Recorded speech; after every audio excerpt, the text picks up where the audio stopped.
তো তোমরা অনেকেই কমেন্ট করো ভাই আপনি কিল করলে ওল্ড সাউন্ড কেমনে আসে, অনেকে আবার কমেন্ট করে বলে এগুলা নাকি এডিট করে লাগাই আমি। এটা এডিটিং এর একটা ক্লাস নিব ইনশাআল্লাহ। আসলে আমি এডিট করে লাগাই না, আমি কিছুটা ঝলক দেখাই তোমাদের পুরান সাউন্ড আসলে কেমন হয়। Double kill.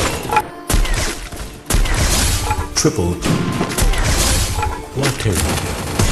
Pentakill. আমি কিল করলে হয় এমন, আর তোমরা কিল করলে কিছুটা এমন হয়। Double kill. Triple kill. Quadra kill. Dominating. Rampage. Killing spree. Killing spree.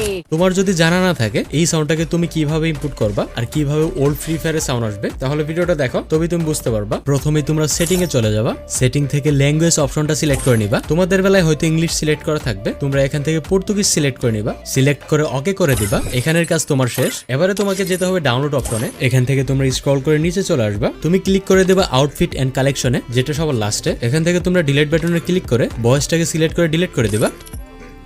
তোমাদের এখানের কাজ মোটামুটি শেষ। এবারে তোমাদের কাজ হলো গেমটাকে মিনিমাইজ করে কেটে দেওয়া, তারপর বাকি কাজ গেমই করে নিবে। তবে তোমাদের যদি ভয়েস প্যাকটা অটো ডাউনলোড না হয় তবে তোমরা ডাউনলোড সেকশনে চলে যাবা, এখান থেকে 2 নম্বরের ভয়েস প্যাকটা ডাউনলোড করে নিবা, ছোট্ট একটা ফাইল। তবে আরেকটা বিষয় মাথায় রাখবো, তোমরা যেহেতু ল্যাঙ্গুয়েজ চেঞ্জ করছো তোমরা, তাই তোমাদের বুঝতে অসুবিধা হইতে পারে। বাট তুমি যদি 2 বছরের উপরে গেম খেলে থাকো, মানে 2 বছরের এক্সপিরিয়েন্স আছে তোমার, তবে তোমার ভাষা দেখতে হবে না, তুমি ইন্টারফেস দেখলে তোমার গেমের মুড সম্পর্কে ধারণা হয়ে যাবে, কোন মুড স্টার্ট করতে যাচ্ছ তুমি। আর প্যারা হইলে সেম পদ্ধতিতে তুমি আবার ব্যাক আসতে পারবা, সেম কাজগুলো করলেই তুমি যে কোনো ভাষায় চলে যেতে পারবা। জাস্ট এই প্রসেসটা ফলো করলেই হবে।